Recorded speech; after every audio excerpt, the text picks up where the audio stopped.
அண்ணாவினுடைய புகழை பட்டி தொட்டி எல்லாமே பரப்புனவர் புரட்சி தலைவர் எம்ஜிஆர். அண்ணாவின் மறைவுக்கு பிறகு பார்த்தீங்கன்னா இன்னைக்கு கூட அதிமுக கட்சியில் இருக்கக்கூடிய கொடிய அண்ணாவினுடைய உருவப்படம் தான். எங்கும் அண்ணா எதிலும் அண்ணான்ற ஒரு மிகப்பெரிய ஒரு கொள்கையை இன்ற அளவில் புரட்சி தலைவரால் ஏற்படுத்தப்பட்டது தான். அண்ணாவை தலைவராக தேர்ந்தெடுத்தது புரட்சி தலைவர் எம்ஜிஆர். அண்ணாவினுடைய அடிப்படை கொள்கைகளை அவர் ஏற்றதுனால தான் திரைப்படங்களில் அவர் பாட்டாகவும் வசனமாகவும் அதை கொண்டு பட்டி தொட்டிக்கெல்லாம் அண்ணாவினுடைய கொள்கை முழக்கங்களை எடுத்துரைத்தார் சினிமா மூலம்.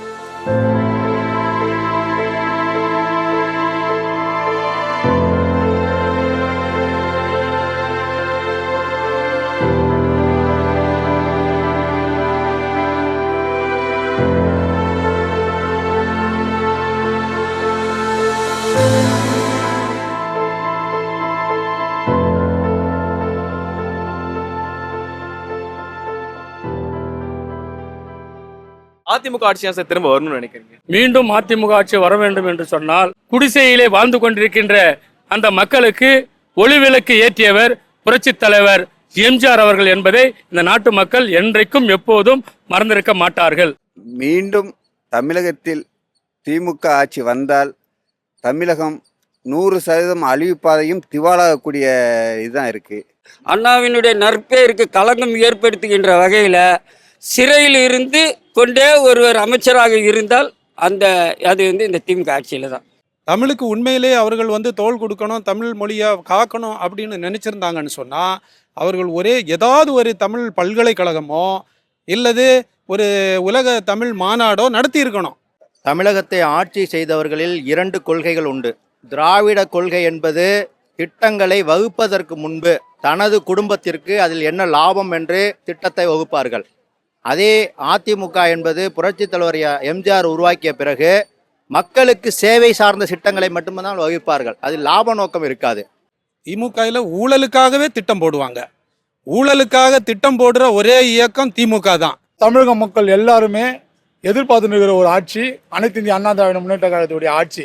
புரட்சி தலைவர் இயக்கம் தோன்றிய காலத்திலிருந்து புரட்சி தலைவி அம்மா வழியில் புரட்சி தமிழர் எடப்பாடி அவர்கள் தலைமையில் ஆட்சி போன வாட்டி அமைச்சாங்க. 2000 அம்மா மறைவுக்கு பிறகு எத்தனையோ பல திட்டங்களை கொண்டு வந்தார் தமிழக மக்களுக்காக. அப்படி திட்டங்கள் கொண்டு வரும்போது அதில் முக்கியமான ஒரு திட்டம் என்னன்னு கேட்டிங்கன்னா, மாணவர்களுக்கு 7.5% இடஒதுக்கீடு. ஏழை மாணவர்கள் 7.5% இடஒதுக்கீட்டில் இலவசமாக படித்து இன்று எடப்பாடியாரை கிட்டத்தட்ட ஒரு ஆண்டுக்கு 45 மாணவர்கள் இன்று அந்த 7.5% இடஒதுக்கீட்டில் படிச்சுட்டு இருக்காங்க. எம்ஜிஆர் அவர்கள் அண்ணாவுடைய பெயரில் கட்சியை ஆரம்பித்து ஏழை மக்களுக்கு நன்மைகளை செய்து மக்களிடத்திலே அனைவருடைய இதயத்திலும் இடம்பெற்றிருந்தார். அவருடைய ஆட்சி பிறகு அம்மாவுடைய தலைமையிலே மிக சீடு சிறப்பமாக நடைபெற்றது. இப்பொழுது அண்ணன் எடப்பாடியார் தலைமையிலே மீண்டும் அத்தகைய ஒரு ஆட்சி அமைந்து ஊழலாட்சி கருணாநிதியும் கருணாநிதி குடும்பத்தினரையும் இந்த அகற்ற வேண்டுமானால் மீண்டும் அண்ணா திராவிட முன்னேற்ற கழகம் எடப்பாடியார் தலைமையில் ஆட்சி அமைத்ததால் இந்த ஊழல் ஆட்சியை ஒழிக்க முடியும். இப்போ இருக்கிற ஸ்டாலின் என்ன பண்ணுறாரு, மத்திய அரசோட சண்டை போட்டு இவர் தன்னுடைய தவறுகளை மறைக்கிறதுக்கு அவங்கள குற்றஞ்சாட்டி தமிழ்நாட்டுக்கு எந்த நன்மையும் வரவிடாமல் பண்ணுறது தான் அந்த ஆளுடைய வேலையாக இருக்குது. போலீஸ் துறையை கையில் வச்சுக்கிட்டு தமிழ்நாடு முழுக்க சங்கிலி அறுப்பு, தாலி அறுப்பு, கஞ்சா கடத்தல், கட்ட பஞ்சாயத்து, கொலை 6 வயசுலேருந்து 60 வயசு கிழவிகளை வரும் பாலியல் பலாத்காரம், எல்லா பிரச்சனையும் நடந்துட்டு இருக்குது. நான் விடியலை தரப்போறேங்கிற அந்த ஆளு எப்படி விடியலை தருவாரு? மறுபடியும் இந்த ஆள் தமிழ்நாட்டுக்கு ஆட்சிக்கு வந்தான்னு சொன்னா தமிழகத்தை ஆண்டவனாலையும் காப்பாற்ற முடியாது. எடப்பாடியினுடைய பெயரே தமிழை தாங்கித்தான் நிற்கிறது. அது ஒரு காரணம். தமிழுக்காக அண்ணா என்னென்ன நினைத்தார்களோ அவைகளை நிறைவேற்றுவதற்காக பாடுபட்டு கொண்டிருக்கின்றார். தமிழருக்காக நன்மை செஞ்சாங்கன்னா புரட்சி தலைவர் எம்ஜிஆர் 69% இடஒதுக்கீடு அம்மா கொண்டு வந்தாங்க. புரட்சி தலைவர் சாமானியமான எங்களை போன்ற சாமானியவர்கள்லாம் மிராசுதார்கிட்ட போயிட்டு ஒரு வீட்டில் இறப்பு பிறப்புக்கெல்லாம் கையெழுத்து வாங்கியிருந்தோம். அதெல்லாம் விஏஓன்ற பதவியை 8ஆம் கிளாஸ் படித்தவங்களுக்கெல்லாம் அந்த பதவியை கொடுத்து அந்த ஒரு ஜாதியை முழுமையாக ஒழிச்சவர் புரட்சி தலைவர் எம்ஜிஆர் தான். அதேமாரி அம்மா 69% இடஒதுக்கீடு கொடுத்தாங்க. அதேமாரி பார்த்திங்கன்னா ஏழை குழந்தைகளுக்கு பார்த்திங்கன்னா இந்த தொட்டில் குழந்தை திட்டம்னு ஒன்று கொண்டு வந்தாங்க. அந்த தொட்டில் குழந்தை திட்டத்தில் பார்த்திங்கன்னா அந்த குழந்தை பிறந்ததுலேருந்து அது திருமணமாகி அது இன்னொரு குழந்தை பிறக்கிற வரைக்கும் உண்டான அனைத்து உதவிகளையும் வந்து அரசு செய்கின்ற வகையில் ஏற்படுத்தினாங்க அம்மா. ஆக வந்து அம்மாவினுடைய ஆட்சி, தலைவர் எம்ஜிஆருடைய ஆட்சி, எல்லாமே எடப்பாடியார் ஆட்சி கூட எடப்பாடியார் ஆட்சி எல்லாமே ஒரு பொற்கால ஆட்சி தான். இது வந்து ஒரு கற்கால ஆட்சி. சட்ட ஒழுங்கு பிரச்சனையில் படுமோசம். இந்தியாவில் முதன்மை மாநிலம் என்று மாண்புமிகு முதல்வர் சொல்லிக்கொண்டு மாறுதட்டி கொண்டு இருக்கிறார். அது முற்றிலும் முதல் மாநிலமாக இருப்பது கடன் வாங்குவதில் முதல் மாநிலம், சட்ட ஒழுங்கு பிரச்சனையில் முதல் மாநிலம், பெண்களுக்கு பாதுகாப்பு இல்லாததில் முதல் மாநிலம், நிதி பற்றாக்குறையில் முதல் மாநிலம், மதுவிலக்கு அமல்படுத்துவது சொல்லி மக்களை ஏமாத்திட்டு இன்னைக்கு தெரு தெருவாக மது விற்கிற ஒரே மாநிலம் என்றால் அது திராவிட மாடல் என்று சொல்லக்கூடிய திமுக தான்.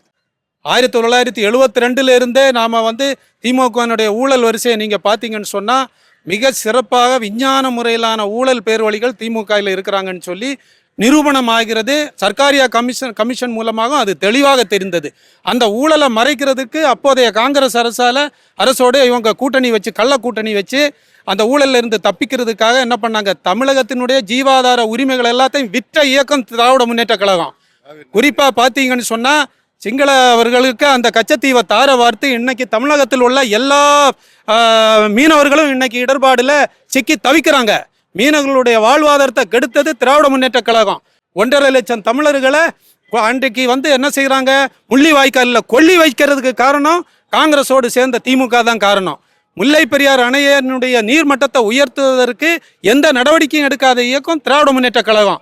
அது மட்டும் இல்லாமல் அன்னைக்கு கேராங்கி, ஹேமாவதி இந்த அணைகளை கர்நாடகத்தில் கட்ட விட்டு இங்கே வரக்கூடிய காவேரி அணையினுடைய தண்ணீரை வந்து இங்கே வருவதை தடுத்ததும் இந்த திராவிட முன்னேற்ற கழகம். அன்னைக்கு கர்நாடக அரசு அணைகளை கட்டும்போது திராவிட முன்னேற்ற கழகம் அதை தடுக்கலை. அது தடுத்திருந்தா இன்றைக்கு அந்த காவேரி பிரச்சனை அன்றைக்கு வந்திருக்காது. ஆனால் அந்த காவேரி பிரச்சனையை தீர்த்தது மத்திய அரசோடு தோள் கொடுத்து இதே எடப்பாடியார் காலத்தில் தான், அவருடைய ஆட்சி காலத்தில் தான் காவேரி மேலாண்மை வாரியம் அமைக்கப்பட்டு அந்த காவேரி பிரச்சனை தீர்ந்தது.